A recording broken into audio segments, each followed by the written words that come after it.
Justru kayak gitu-gitu itu yang membuat karir kita lebih cepat. Jadi funny story adalah gue bisa naik ke Asia Pasifik itu cuma butuh waktu 1,5 tahun bro. Amazing. Rata-rata orang 5 tahun. Emang gue pinter? Enggak. Ceritanya gue direkomendasiin oleh salah satu director yang gue bantu di salah satu sales presentationnya. Yang mana gak ada urusannya gue sama sales presentation itu. Tapi gue bantuin anyway. Dia close the deal. Kita orang-orang instant success overnight. Banyak gak yang bertahan lama? Enggak, hilang. Exactly. Yeah. Why? Because they don't have what it takes. Yeah. If you want to be successful in entertainment business, you have to have attitude, on time. Lu mau jadi ambil peran apapun. Dan lu lihat orang-orang yang misalnya bisa sukses overnight tidak memiliki bias. Jangan punya bias. Artinya adalah kalau misalnya kita dari Asia, jangan kita pakai bias Asia kita untuk mengelola orang Amerika gitu. Kalau kita American, jangan gunakan bias Amerika kita untuk mengelola orang Timur. Contoh gini.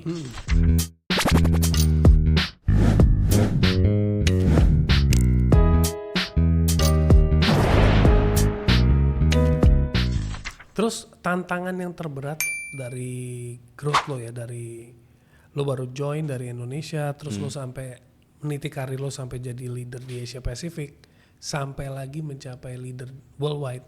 Itu kan bukan sesuatu yang it's an amazing achievement. Alhamdulillah lah. But that achievement doesn't come effortlessly. Iya. Yeah. So what was the challenges? What was the learning from there? Mungkin learningnya aja ya. Kalau challenges pasti banyak, tapi buat teman-teman audiens pasti lebih suka dengerin learningnya. Satu, learningnya adalah when you enter a new environment, you have to find the best person in that environment. Jadi ketika gue dulu masuk di Microsoft, background gue tuh computer science, elektro lah, di UGM tuh elektro gitu. Elektro biasa ngoding kan. Gue bayangin ketika masuk Microsoft ya gue jadi software engineer. Ternyata enggak. Gue disuruh jadinya marketing manager. Terus gue bilang sama bos gue yang pertama itu, oke, gue akan nggak apa-apa, gue ambil posisi sebagai marketing manager ini, but tell me who is or who are the most brilliant marketing manager in the company. Kenalin gue sama dia, gue mau belajar dari dia. Pun ketika gue pindah ke sales, gue juga sama. Kenalin gue ke top salesperson yang menurut lu paling amazing di company, kenalin gue sama dia, gue pengen belajar dari dia. Jadi satu adalah tetap kayak tadi ya analoginya, zona nyaman tuh harus diperluas gitu kan. Tapi ketika kita memperluas zona nyaman kita harus cari siapa role modelnya di situ, belajar dari dia. Lu mau belajar balap sepeda, cari siapa Neil Armstrong, siapa that person yang selalu menang juara lomba sepeda. Lu belajar dari dia. Itu satu sih. Jadi kemauan untuk mau belajar, dan ketika mau belajar itu lu jangan ngelawan. Artinya gini, ketika lu mau belajar dari orang baru, lu kan pasti datang dengan semua ide-ide lu, dengan semua pencapaian lu, itu buang jauh-jauh. Ketika lu belajar, lu kosongin gelas lu jadi orang paling bodoh, dengan begitu lu bisa jadi spons. Ketika lu jadi spons, lu bisa nyerap semua wisdomnya dia. Itu benar-benar bisa motong waktu belajar lu, waktu sukses lu yang mungkin butuh 5 tahun jadi cuma 1 tahun 2 tahun gitu. Itu yang pertama. Yang kedua adalah jangan pernah hitungan sama kerjaan. Ini penting nih buat teman-teman fresh grad. Gini, jangan hitungan dengan kerjaan tuh gini. Kadang-kadang kita mikir, aduh gue dikasih kerjaan banyak banget, dikasih kerjaan gak habis-habis. Lu bisa ngeliat kerjaan itu sebagai beban, atau lu bisa melihat pekerjaan itu sebagai kesempatan belajar. Gue memilih melihat yang kedua. Artinya apa? Setiap ada orang minta tolong gua, walaupun itu bukan job desk gua, semampu gua dan sebisa gua, kalau gua ada waktu dan gua bisa membantu, gua akan bantu. Regardless. Kayak gitu. Dan ternyata in some occasion, di beberapa kesempatan, justru kayak gitu-gitu itu yang membuat karir kita lebih cepat. Jadi funny story adalah gua bisa naik ke Asia Pasifik itu cuma butuh waktu 1,5 tahun bro. Rata-rata orang 5 tahun. Emang gua pintar? Enggak. I'm not the smartest, but ceritanya gue direkomendasiin oleh salah satu director yang dia gue bantu di salah satu sales presentationnya. Yang mana nggak ada urusannya gue sama sales presentation itu, tapi gue bantuin anyway. Dia close the deal, he get the money, he get the recognition. Tapi akhirnya dia rekomend gue ke posisi itu dan the rest is story. Jadi intinya adalah jangan pernah hitungan sama kerjaan kita, kerjain aja selagi lo bisa. Gitu. Tapi mindset lu barusan itu yang kayak lu kalau kerja lu jangan hitungan. Itu kan tidak merepresent major people. Biasa sekarang orang tuh selalu if you don't do that they will abuse you. Lo kalau kerja atasan lo akan abuse lo. Atasan lo akan make you work until you reach to a point of frustration. Banyak kan orang mikirnya ke situ ya. What you are doing, what you are saying is the right thing. Karena kita punya tujuan untuk grow. You come from a growth mindset. Sedangkan sekarang gua itu melihat banyak sekali orang merasa itu cocok aja lah. Yang benar adalah perusahaan sekarang juga kebanyakan begitu. Nah, the question I'm asking you is that di dalam tempat pekerjaan di perusahaan seperti Microsoft, gue yakin nggak mungkin sepenuhnya semua positif. Nggak mungkin sepenuhnya semua positif di semua corporate ya. Cuman pasti lo akan come across with what do you call that toxic positivity people or toxic people or maybe people who don't have very arrogant, orang-orang yang arogan banget. Especially when you want to meet people yang very smart. Misalnya I want to meet the top sales director of this company.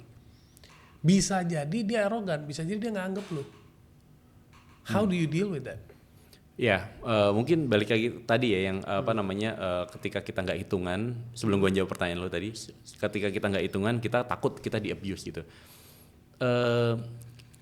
Hubungan kita dengan partner kita atau hubungan kita dengan atasan kita itu two-way conversation. Artinya adalah we do everything without hitungan, tapi kita lihat juga dia ngasih kita kesempatan nggak atau kerjaannya itu aja. Indikator atasan yang baik adalah kerjaannya tuh naik terus level kesulitannya dan dia ngebukain jalan-jalan buat lo. Dia nggak ngekep lo sebagai bawahannya dia dan dia pingin lo tuh terbang dan berhasil. Kayak gitu. Indikatornya itu. You can see that kok nanti. Nah tapi, itu bagus tuh untuk menjadi indikator. Ya, indikatornya itu. Anyway. Nah, tadi balik ke pertanyaannya lo ya tentang apa tadi? Nggak semua mahasiswa misalnya lulus tuh dengan mindset kerja tuh nggak boleh hitungan. Semua tuh pasti gue pengen cepat sukses. Gue pengen kerja. Kalau bisa seperti tadi. Work less and get more, ya kan itu kan smart. Jadi istilahnya kadang-kadang di era sekarang orang-orang kan kalau bisa gue males-malesan tapi cuannya banyak. Ya, jadi gini, segala sesuatu yang datangnya cepat, hilangnya juga cepat. Itu hukum alam lah. Easy come, easy go. Hard to come and hard to go. Artinya adalah kerja keras itu adalah sebuah fundamental, bro. Lu lihat misalnya yang paling gampang deh. Fenomena-fenomena di TikTok atau di sosial media atau di media kita, orang-orang instant success overnight, banyak nggak yang bertahan lama? Nggak, hilang. Exactly. Why? Because they don't have what it takes. If you want to be successful in entertainment business, you have to have attitude, on time. Lu mau jadi ambil peran apapun, dan lu lihat orang-orang yang misalnya bisa sukses overnight, ada juga loh yang misalnya sekarang bertahan sampai sekarang kayak gitu. Kenapa? Because they have what it takes. Kita taunya aja bahwa dia udah sukses di titik itu. Mungkin sebelumnya dia udah gagal dia banyak. Dia punya journey-nya. Yang kita nggak lihat. Bener, kita tuh nggak lihat dan media tidak pernah mengekspos hard work itu. Media hanya mengekspos the success, the golden moment and everything. Akhirnya kita misleaded gitu. Nah, buat teman-teman yang muda, percayalah bahwa kita itu cuma ditunjukin 1/10 dari journey orang itu. Kita nggak pernah ditunjukin kerja kerasnya, air matanya dan perjuangannya. Dan percayalah bahwa kerja keras itu akan menjadi kayak kalau gedung ya, kerja keras itu tuh kayak fondasi, bro. Makin fondasi lu dalam gitu kan, memang di atas tanah tuh nggak kelihatan gitu gedungnya, mana nih gedungnya, fondasinya dalam. Tapi artinya apa? Ketika fondasi lu dalam, lu mau bangun gedung 1 lantai, 10 lantai, 100 lantai sampai Burj Khalifa pun bisa, ya kan? Artinya adalah kerja keras itu memang fondasi, nggak kelihatan di atas permukaan, tapi justru di situ your test of success mulainya di situ. Apakah lu ditakdirkan untuk sukses jangka pendek atau lu ditakdirkan untuk sukses jangka panjang, gitu sih. Tergantung dari fondasi how hard you build the foundation. Fondasi lu itu. Okay, that's very very interesting. Jadi guys, it's not easy to achieve anything you want, but if you work hard on the basics, it will be easy to achieve bigger things. Basics, menurut gua basics tuh penting banget. Discipline, attitude, keeping your mindset clear, having positive aja. Karakteristik. I think itu lebih gampang. Nah, dari situ challenge lu juga pasti naik. Lu jadi lead worldwide engineering. Itu gimana challenge lu? Kalau challenge-nya adalah menariknya dulu itu gua kan base-nya di Singapura, tapi tim gua ada yang di US, ada yang di Jepang, ada yang di China, ada yang di Eropa dan segala macam. Akhirnya I work around the clock. Jadi satu adalah gue punya tim dengan latar belakang negara dan nationality yang berbeda-beda. Artinya adalah mengelola seorang dari Jepang dengan mengelola seorang dari Amerika pasti berbeda-beda.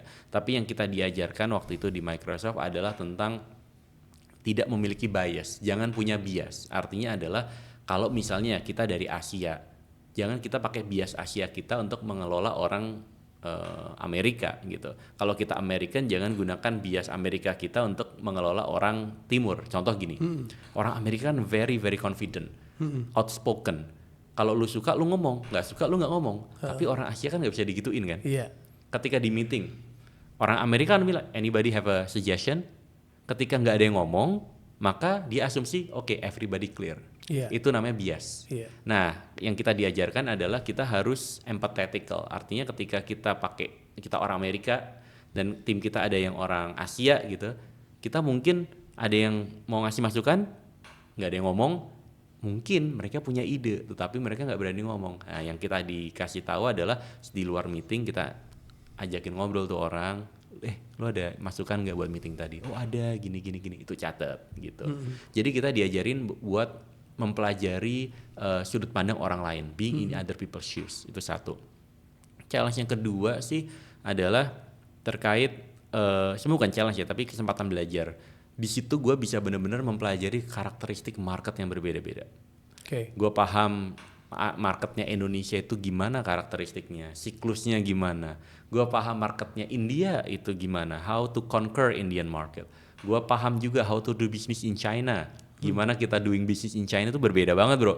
Barang Microsoft masuk di China tuh ada caranya lagi. Beda dengan kita masukin barang misalnya ke Indonesia atau ke Singapura gitu. Di Eropa beda lagi. Di situ ada hukum yang berbeda juga dengan Asia.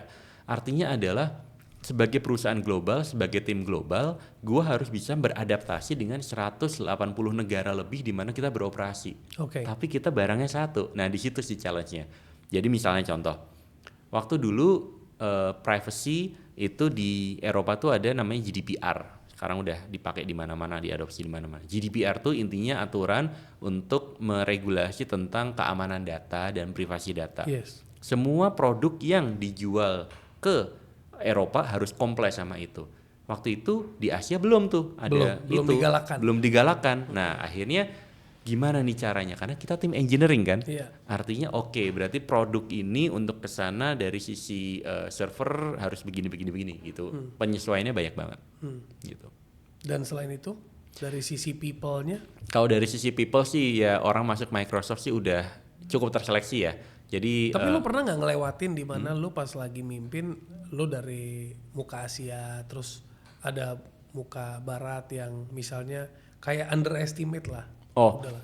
Pernah ngelewatin fase itu nggak? Because it's a global company, it's not a local company. Ya alhamdulillah ya belum pernah yang obvious. Dalam arti gini, pastinya mereka punya bias terhadap Indonesian, mereka punya bias terhadap 1-2 tertentu, tapi gini, cara kita mengovercome-nya ya adalah dengan at the end of the day we have to show our value. If you work with Vero, what will you get? First, you will get transparency. I always update you what happened, whether it's good news or bad news. Yang kedua, when you work with Vero, apa yang lu dapat? You get the best team. Karena gue bisa attract the best people, gue tahu caranya untuk meyakinkan mereka join tim gue, dan seterusnya. Thirdly, when you work with Vero, what will you get?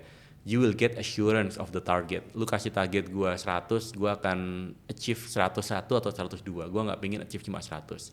Jadi 3 value itu yang gue jaga selama karir gue, dan people knows my currency. Orang tahu mata uang ketika berurusan dengan gue, and they're happy with that currency, so they transact with me. Gue minta lu share mungkin ke audience kita. How do you have the concept of creating self-value in the professional life? Wow. Dalam banget pertanyaannya. Mungkin gini, namanya value itu simple adalah ada sama nggak ada lu tuh apa sih bedanya? Ya kan? Itu satu dulu. Ada nggak ada lu bedanya apa? Itu value. Nah, pertanyaan yang kedua adalah apakah value lu itu unik ataukah value lu itu tuh umum? Dalam arti gini, value-nya Vero sebagai penyanyi misalnya, suaranya bagus. Emang suara bagus cuma value? Enggak, semua penyanyi yang masuk Indonesian Idol misalnya, X Factor, suaranya bagus. Artinya value gue nggak unik dong. Yang kedua berarti lu harus punya unique differentiation. Apa yang lu punya dan nggak orang lain punya. Yang ketiga adalah ketika lu udah tahu pembeda lu apa, yang ketiga itu menurut gua apakah pembeda itu akan hanya bertahan di waktu yang sebentar atau pembeda itu akan bertahan untuk waktu yang lama. Maksud gua gini, kadang-kadang kita ini misalnya contoh orang lagi pada banyak misalnya getol bahasa pemrograman Python misalnya kalau di computer science gitu kan. Ternyata lu adalah seorang programmer Python yang terbaik gitu. Tapi ketika misalnya bahasa pemrograman yang berganti ke bahasa pemrograman lain, berarti lu nggak relevan dong. Nggak relevan. Ya kan? Nah artinya adalah berarti kan skill lu hanya bertahan ketika Python ini masih in gitu lagi kan. trending. Betul. Kalau lu DJ ketika EDM music itu lagi naik, lu kepake. Ketika nggak ada musiknya jadi musik jazz, lu nggak kepake gitu kan. Artinya apakah added value lu itu bertahan lama apa enggak gitu. Nah 3 itu sih bro yang harus lu bangun sebagai profesional. Cara mencarinya adalah kalau orang sering dengar ikigai gitu kan, mungkin pertama lu lihat dulu kemampuan lu apa, kemampuan lu dan apa yang lu bisa, apa yang lu nyaman gitu ya. Dari situ lu bandingkan dengan dunia ini mencari apa, apakah diri lu ini sesuai dengan apa yang dicari oleh dunia. Ketika ternyata ada irisan, that is your value there. Now you have to think bagaimana caranya gue bisa berbeda dari yang lain dan bagaimana caranya value ini tuh tetap kepake di masa depan. Kadang-kadang value itu nggak statis. Contoh misalnya, dulu ketika di Microsoft, ya value gue sebagai profesional kayak tadi gue ceritain. Tapi sekarang sebagai social entrepreneur, value gue berbeda lagi. Beda lagi. Network, ya kan? Bagaimana gue konekin kiri dengan kanan, bagaimana gue membangun sebuah ide, itu kan value. Yang mungkin 10 tahun yang lalu gue nggak punya, ataupun kalaupun punya gue nggak pakai value itu. Sekarang kepake. Jadi kita harus reinventing ourselves tuh kayak gitu sih. Kalau nanti di 2045 itu rata-rata salary orang Indonesia itu nggak 15 juta atau 20 juta, then we might be failing to become the largest economy in the world. Artinya kan 2045 itu cuma 21 tahun dari sekarang. Milestone-nya itu juga harus kita kejar. Artinya adalah kita harus ratakan. Kalimantan juga harus dapat, Sulawesi harus dapat, Papua harus dapat dan seterusnya. Dan kalau kita lihat misalnya kota-kota yang where you can do business mana sih? Paling itu aja kan. 5 kota itu aja. Sedangkan kalau di US gitu, oke, gue mau misalnya katakanlah bisnis teknologi, I can go to California, ya kan, di sana ada Silicon Valley di situ. Kita akan dihadapkan pada moment of truth, bro, 2045. We fail 2045, we fail forever. Artinya apa? Lu bikin gue jantungan bro, Nggak. jangan ngomong gitu bro. Lo nggak serius? Gue harus ngomong apa adanya karena kalau nggak kayak gitu kita santai-santai aja nih, gitu kan?